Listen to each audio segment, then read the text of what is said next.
Ketua Menteri Sabah mahu semua penggerak jentera parti main peranan masing-masing. Terengganu mahu pastikan Undang-Undang Syariah Negeri tidak bercanggah dengan perlembagaan. Akmal Saleh dakwa tiada keperluan cadangan kampung baru Cina sebagai tapak UNESCO.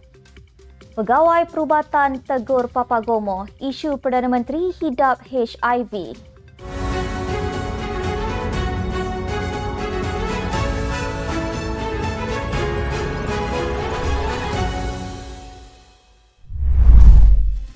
Bismillahirrahmanirrahim. Assalamualaikum warahmatullahi wabarakatuh. Salam Malaysia Madani. Bersama saya Asma Ismail dalam Netstep News edisi pagi 13 Februari 2024 bersamaan 3 Syakban 1445 Hijrah. Sebelum itu jangan lupa untuk subscribe YouTube Netstep TV dan follow Facebook Netstep Malaysia.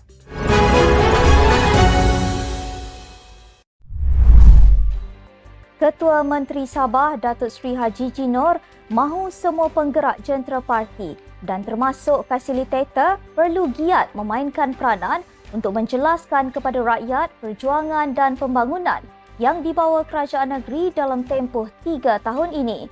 Beliau yang juga Presiden Parti Gagasan Rakyat Sabah, Gagasan Rakyat dan Pengerusi Gabungan Rakyat Sabah GRS itu berkata, beliau mahu jentera hadapan parti memikul tanggungjawab penting sebagai barisan hadapan bagi mendepani pilihan raya negeri PRN akan datang. Haji Ji pada November tahun lepas dilihat memberikan bayangan PRN Sabah diawalkan, namun pada bulan lepas beliau memberitahu kerajaan negeri pada masa ini masih mempunyai masa sehingga September 2025 sebelum penggal pentadbirannya tamat. Mengulas usaha kerajaan negeri membawa pembangunan itu, Haji Ji berkata, pelan pembangunan Hala 7 Sabah Maju Jaya SMJ yang dibawa oleh kerajaan negeri telah berada di landasan yang betul.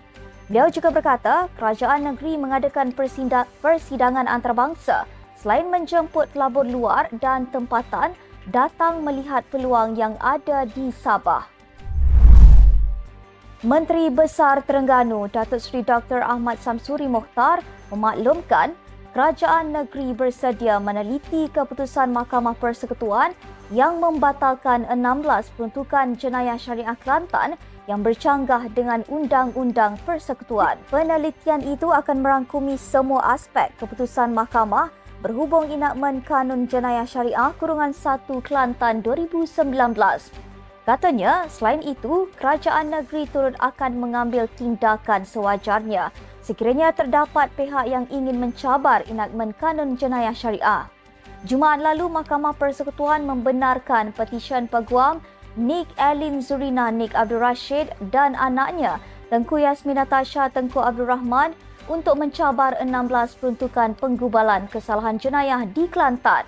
Sementara itu, Ahmad Samsuri berkata, keputusan mahkamah itu dianggap memberi kesan negatif terhadap sistem perundangan syariah di negara ini. Tular pengakuan Saitro Perikatan Nasional PN berkenaan isu Pelanta dan Mr. Nobody yang rupanya hanya rekaan untuk menghina Perdana Menteri Datuk Seri Anwar Ibrahim. Menerusi serutan sembang melibatkan sekumpulan Saitro pembangkang itu termasuk Ratu Naga, lelaki berbaju putih itu menganggap ada keraguan dan cerita tidak benar. Dia turut mendedahkan nama dan wajah individu dinamakan sebagai Farish yang didakwa tinggal di Kuala Lumpur. Pendedahan dan pengakuan fitnah bagi menjatuhkan maruah PMX itu dibuat kerana rasa menyesal. Beberapa nama Saitro PN lain disebut, antaranya Meong yang difahamkan juga telah tertipu dengan fitnah itu. Kelihatan juga mereka sudah bergaduh dan saling menyalahkan antara satu sama lain sekaligus fitnah Pelanta yang mereka sendiri reka sebelum ini untuk menghina Datuk Seri Anwar Ibrahim telah terburai dengan sendirinya. Pengakuan itu antara lain dibuat kerana menganggap adanya kifarah atau balasan kepada dia yang bersubahat. Susulan tersebarnya pengakuan fitnah itu, orang ramai berharap mereka terlibat memohon maaf dan bertaubat. Ketua Penerangan UMNO Kedah, Datuk Syaiful Hazizi Zainul Abidin, memberi amaran kepada Ngah Komeng menjadi menteri bukanlah lesen untuk mencadangkan benda yang bukan-bukan. Tegas beliau, Menteri Perumahan dan Kerajaan tempatan itu sepatutnya sensitiviti dengan parti lain dan jangan menganggap UMNO hanya tunggul kayu. Namun, beliau tidak sedikit pun pelik kerana kebelakangan ini pemimpin-pemimpin DAP sudah semakin berani mengeluarkan kenyataan dan kritikan yang berbau rasism seperti Tony Phua dan Ramkarpal Singh. Mengulas lanjut, Syaiful Hazizi berkata, tindakan Komeng mencadangkan agar Kampung Baru Cina di Selangor diwartakan sebagai tapak warisan dunia Pertubuhan Pendidikan Saintifik dan Kebudayaan UNESCO tidak melambangkan tindakan sebuah kerajaan yang mewakili pelbagai kaum dan agama. Apatah lagi, jelas beliau, DAP yang diwakili Komeng mendakwa mereka adalah parti pelbagai kaum dan agama. Tiada apa yang perlu dibincangkan lagi mengenai cadangan pencalonan Kampung Baru Cina di Selangor sebagai tapak warisan dunia Pertubuhan Pendidikan, Saintifik dan Kebudayaan Pertubuhan Bangsa-Bangsa Bersatu. Malah Ketua Pemuda UMNO Dr. Akmal Saleh berkata, tiada keperluan untuk cadangan berkenaan. Namun, beliau tidak menolak jika Komeng mahu bertemu dengannya bagi memberi penjelasan berhubung cadangan tersebut. Semalam, Komeng berkata beliau akan mengadakan pertemuan bersama pemimpin UMNO bagi memperjelaskan cadangannya berkaitan pencalonan Kampung Baru Cina di Selangor sebagai tapak UNESCO. Ia susulan kenyataan beberapa pemimpin UMNO sebelum ini, termasuk Timbalan Presiden UMNO, Datuk Seri Muhammad Hassan, Setiausaha Agung UMNO, Datuk Dr. Ashraf Wajdi Dusuki dan Ahli Majlis Kerja Tertinggi MKT UMNO, Datuk Seri Ahmad Maslan yang dilaporkan menolak keras cadangan itu sambil menyifatkan ia sebagai menyentuh kedudukan Melayu Bumiputera. Satu laporan polis dibuat terhadap Cikgu Bad atau nama sebenarnya Badrul Hisham Syaharin berhubung kenyataan berunsur fitnah melibatkan Naib Presiden Parti Keadilan Rakyat PKR Nurul Izzah Anwar menerusi hantaran di laman Facebook. Ahli Jawatan Kuasa Angkatan Muda Keadilan AMK Nadia Fathin Syahira Ahmad Nazri berkata, hantaran tersebut turut memaparkan maklumat peribadi Nurul Izzah termasuk nama dan alamat yang bersifat sulit. Menurutnya, ia secara tidak langsung mengganggu-gugat keselamatan dan privasi diri serta keluarga mangsa.